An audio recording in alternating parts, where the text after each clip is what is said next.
trataremos de hoy ver si podemos terminar. Lo que pasa es que acá hay que puntualizar muchas cosas y me parece que pasarlo de largo también es un problema, sobre todo porque estos capítulos son la base, digamos, para que ustedes no solo va a influenciar en la historia del año que viene, del siglo XX, en cuanto a la formación de los estados modernos, sino también a las economías que van a ir conformando a partir, ustedes el año que viene, con el siglo XIX y XX.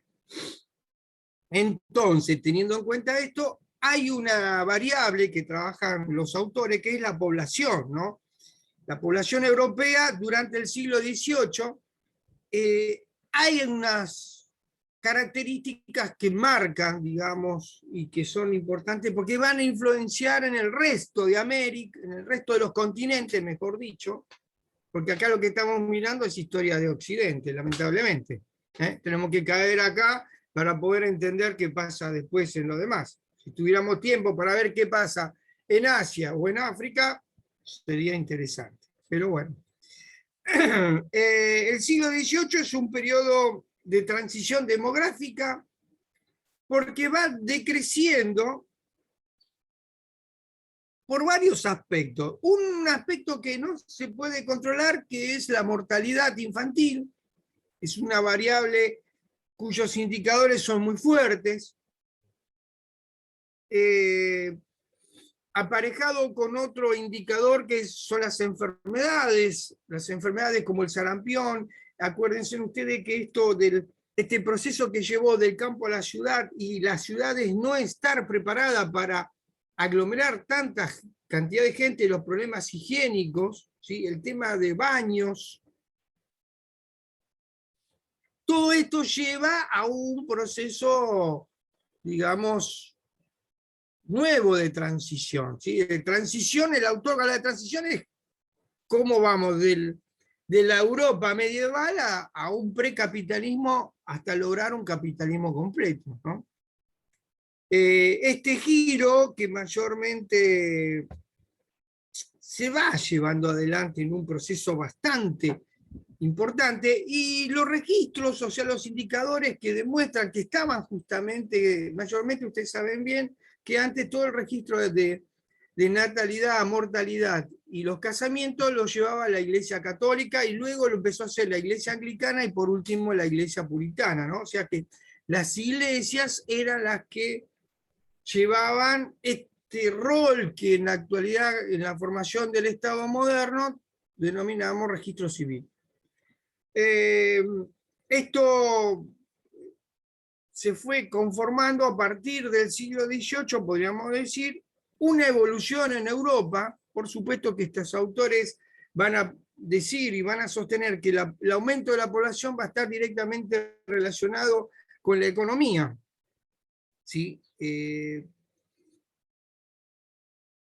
Pero me parece que va más allá de la economía porque hay todo un progreso en la política económica, ¿no? Porque vamos a entrar en la filosofía política que va a transformar a la economía.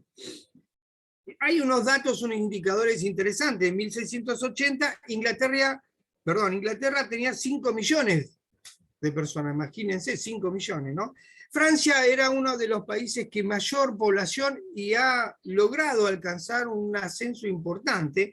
Por ejemplo, pasó en 1820 de 22 millones a 30 millones. El caso de Inglaterra, en 1680 a 1820, fíjense ustedes la diferencia, ¿no? De años, Eso está pasaron de 5 relacionado con millones a 11 millones. Perdón, Luis, con la revolución Sí. industrial, obviamente, una cuestión. Sí, la revolución industrial, pero también vos tenés que pensar de que hubo una emigración hacia las colonias norteamericanas, que eso también trajo aparejado disminución, tanto en Inglaterra como en Francia. Acuérdate que eran colonias anglo-francesas, ¿no? ¿A qué se debió entonces el crecimiento demográfico europeo? Por supuesto que la sociedad fue como llevando adelante establecer nexos entre la política, la economía y la sociedad. Pero acá intervienen varias variables, porque en realidad la pregunta es si en la política y en la filosofía se interesaban por el aumento, digamos, de la población. ¿Qué quiere decir?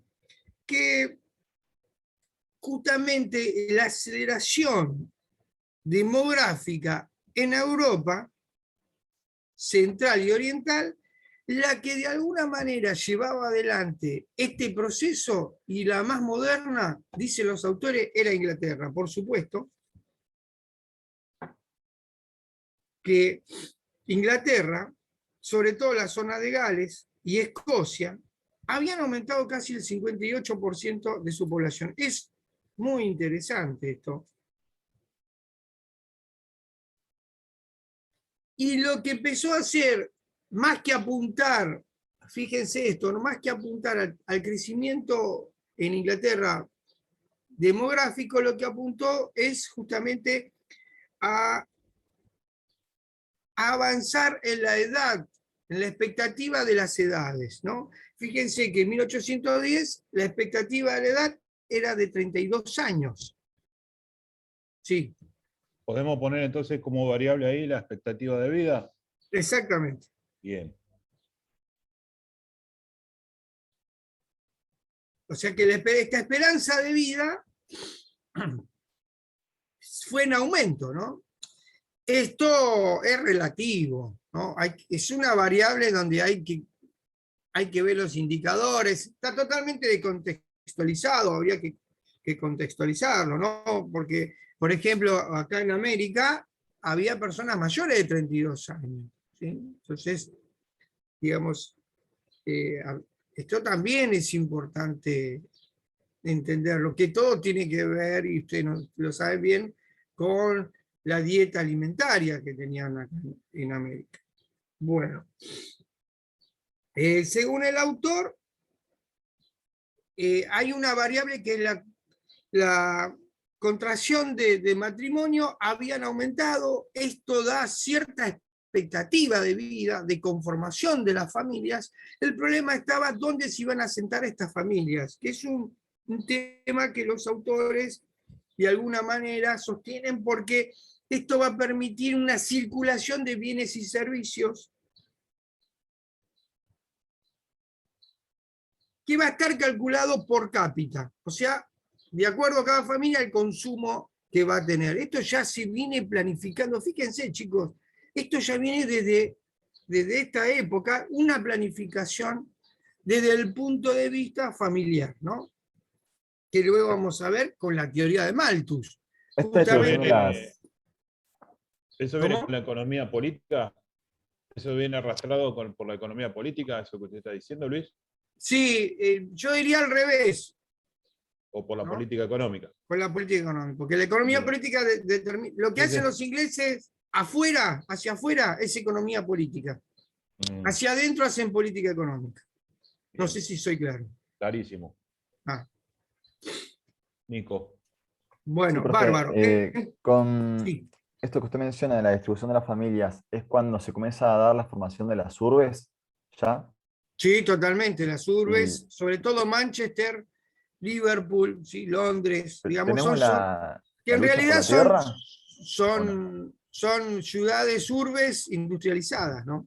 Sí, ¿qué me decía Nicolás? Y si Perdón. se comienza a dar la lucha por la tierra. La lucha por la tierra ya estaba esa aristocracia que había se conformó en una burguesía y esto transformó. Se quedaron con todas las tierras de los campesinos. Listo. Era imposible. Francia lleva un proceso aún más radicalizado, ¿no? Porque pasan de una agricultura de subsistencia a una agricultura comercial. ¿Qué significa? La agricultura comercial va a depender de la industria. Va a generar ciertas dependencias, ¿no? Y luego la industria va a generar una cierta dependencia de lo comercial, ¿no? Por supuesto, del mercado, de la oferta y la demanda. ¿Estamos hasta acá? Sí. Bien. Fíjense, la población española en el 1700 va de 8 a 11 millones, y es un número bastante importante esto, ¿sí? ya que, fíjense, esa España que todo el mundo le decían atrasada, medievalista, va tomando un nuevo curso, podríamos decir, hacia un pensamiento ya con la llegada de los Borbones y su relación con Francia, un pensamiento ya más relacionado con el liberalismo. Liberalismo desde la filosofía política y desde la filosofía económica. Pregunta.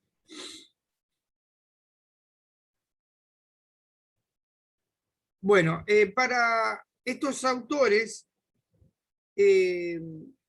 llevó a un caso que es importante, que es la escasez de mano de obra, ¿no? Esto de la demanda de la mano de obra, que es una variable importante, es justamente lo que va a planificar Europa para poder buscar un mayor crecimiento demográfico para, de alguna manera, poder cubrir la mano de obra que se necesitaba.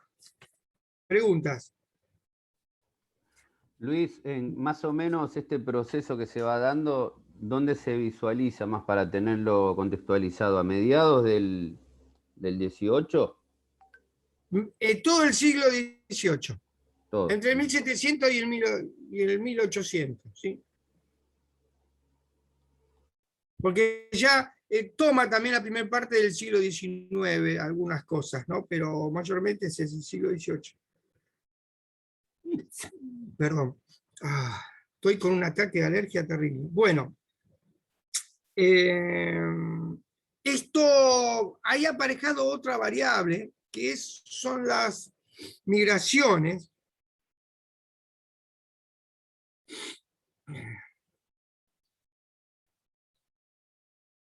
Esto fue también muy importante, ¿no? Esto de las migraciones, el tema de las primeras nunциas. Las migraciones, perdón Luis, ¿las migraciones eran internas o eran internas y externas? La mano de obra hace y produce esto, ¿no? Una migración, especie de golondrina, pero también migración hacia afuera, ¿no? Entonces, esto, digamos, es un momento de mucho movimiento de población. Por eso digo, hay que contextualizarlo, ¿no? Los autores relacionan la mortalidad con las malas cosechas, ya que la desnutrición, sobre todo en Italia, fíjense, esto no va a pasar en Inglaterra, sí en lo que es en Italia, sobre todo en las ciudades del sur de Italia, que es donde más fueron perjudicadas. Y si nosotros asociamos, como venimos hablando con respecto a las últimas clases, es que el centro de poder político-económico ya no está más en el Mediterráneo, sino que está en el Mar del Norte. Y esto ha perjudicado muchísimo a Italia. Las ciudades, las del norte y centro de Europa, iban en crecimiento e Italia iba en disminución, digamos, en los aspectos políticos y económicos. Por supuesto que también hay algunas enfermedades donde afectó mucho a los países escandinavos, ¿no? Esto también tiene un resultado importante.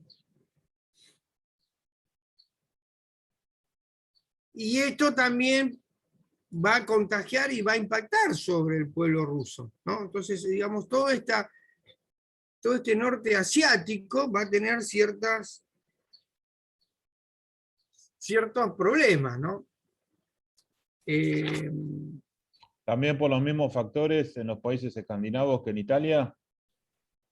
No, los países escandinavos el problema va a ser justamente, va a comenzar a partir con la caída de Constantinopla por los turcos, ¿no? Ese nexo y sobre todo la expansión que va a llevar adelante Inglaterra, donde va a colonizar China y la India, ¿no? ¿Pero qué tienen que ver ahí los países escandinavos? Y que están al norte, el comercio ya va a estar restringido, ¿sí? Va a dominar la región, ¿sí? Porque los países escandinavos y Rusia tenían toda una relación con China, la India, todo lo que es la zona, podríamos decir, toda la zona central de Asia, que el nexo era Constantinopla, si ustedes se acuerdan, con el Imperio Bizantino. Acá este mapa político va conformando un nuevo recorrido, ¿no? En cuanto al poder, ¿no? Esto es muy importante. Rusia, con sus problemas internos, sumado que no va a poder, de alguna manera, ¿sí?, conformar un comercio y una producción con Inglaterra dominando casi la mitad del continente, colonizado, ¿no?